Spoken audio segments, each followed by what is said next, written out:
ГСП онлайн. Городские новости сейчас.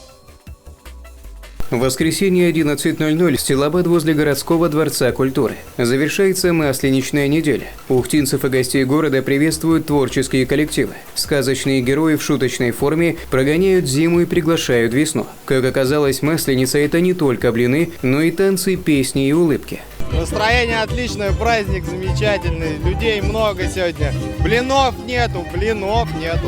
Очень хорошо, только жалко, что холодно, с погодой не повезло. Так весело. Да, Дамир? Хороший праздник, весенний. Да, очень удивляет.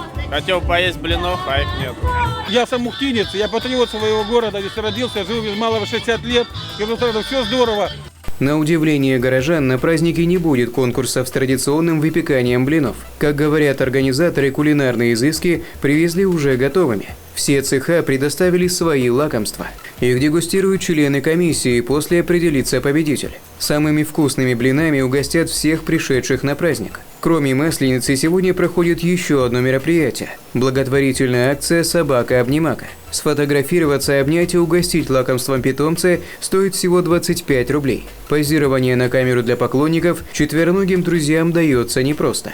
Дрессировкой, конечно, проблематично, но ничего, всего можно научить. Относится хорошо к людям, он спокоен, не агрессивный, добрый, слушается. Это самое главное, что его можно посадить за вкусняшку. Аксай, так зовут питомца Елены, кобель еще молодой. Ему только год и 8 месяцев. Как говорит заводчица, брала его для спортивной езды, а сейчас он помогает в сборе денег. Все средства пойдут на нужды приюта для бездомных животных в поселке Дальний.